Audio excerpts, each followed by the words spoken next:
सबसे पहले तो आप कह रहे थे बघेल जी कि मेरी बातें सुनना चाहते हैं। सबसे पहली बात मैं ये बता दूं कि बचपन में मैंने पिट्ठू, कंचे, गुल्ली डंडा, स्टापू सब खेला।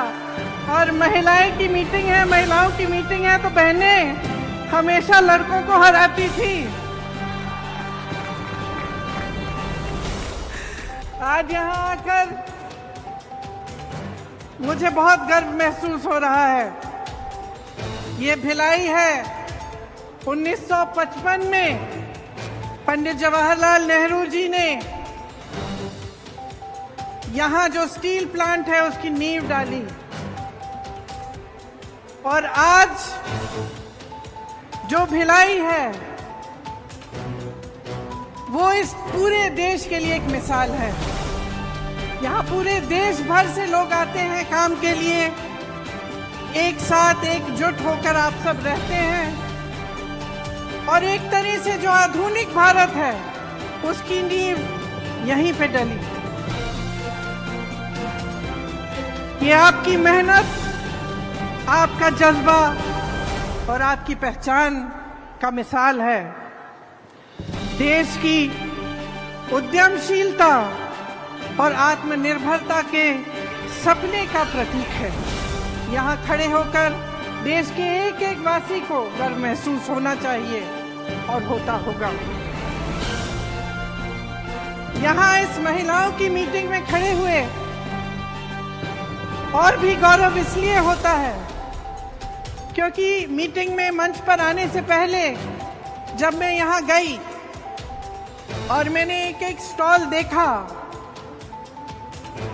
तो मैंने जो महिलाएं देखी उसमें आत्मनिर्भर,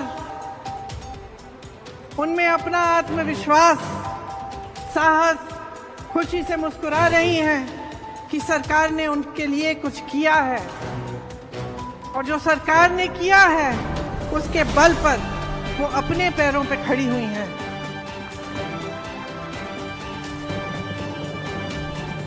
कई बहनों से मैंने पूछा कि इससे पहले क्या करती थी, तो कहा ये पहली बार हम रोजगार कर रहे हैं, पहली बार हम काम कर रहे हैं। मैंने कहा खुश हो? सबने कहा दीदी बहुत खुश हैं, हम अपने पैरों पर खड़े हो पा रहे हैं। एक नौजवान डॉक्टर है, गांव-गांव जाती हैं, दवाइयों का वितरण करती हैं। कुछ लड़कियां थी जो गोबर के साथ अन्य ऐसी चीजें बनाती हैं जिनके वो काम आती हैं, जो बेच सकते हैं उससे कमाती हैं। स्वयं सेवा समूह है और आप यहाँ बैठी हैं। आप सबको मालूम है कि स्वयं सेवा समूह के साथ जुड़ने से कितनी अपनी तरक्की हो सकती है। इस सब से मुझे लगा कि छत्तीसगढ़ महतारी के एक हाथ में छत्तीसगढ़ी संस्कृति का कलश है तो दूसरे हाथ में विज्ञान और तकनीक का ब्रह्मास्त्र भी है।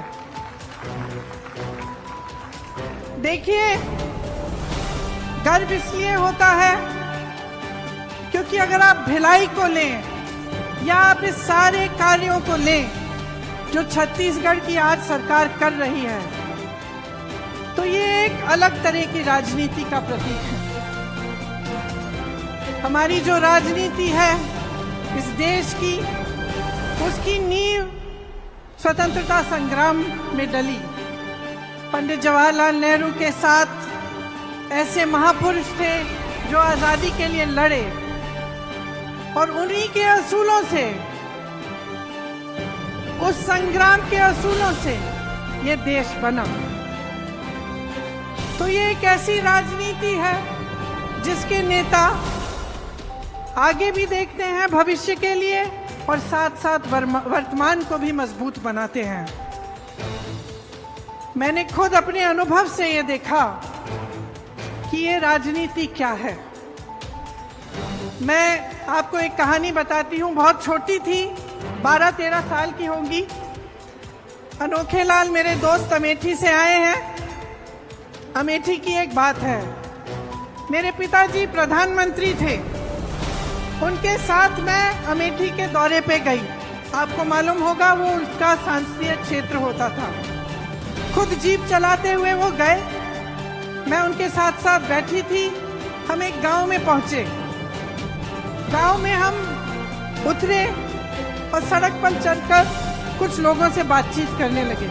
अचानक एक महिला उठी, बहुत जोर जोर से डांटने लग गई मेरे पिताजी को।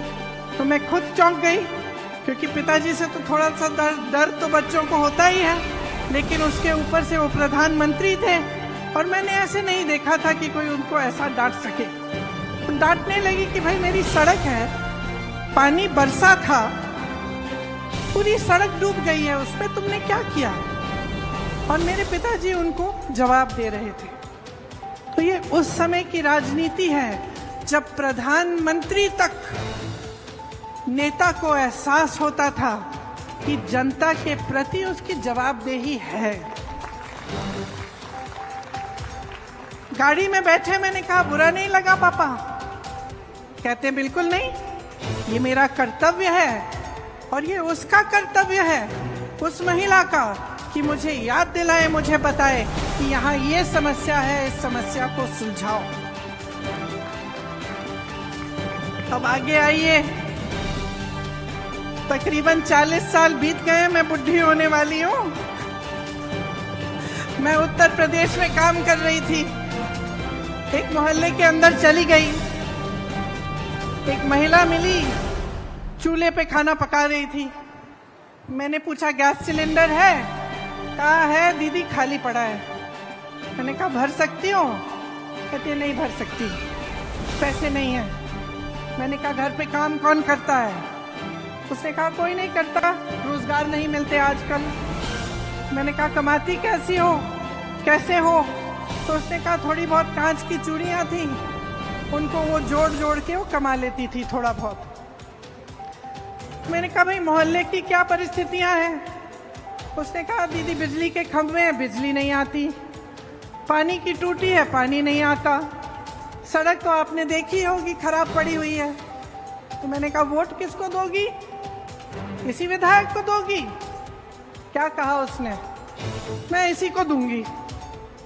मैंने कहा अरे वाह, अभी तो तुम कह रही थी कि पानी नहीं है, बिजली नहीं है, सड़क नहीं है, रोजगार नहीं है, कमा नहीं पा रही हो, तो इसको क्यों वोट दोगी? इसने क्या किया है तुम्हारे लिए? तो धर्म की बातें करने लग गई, जाति की बात करने लग गई। तो तब की राजनीति और आज की राजनीति में बहुत फर्क है। और फर्क क्या आया है?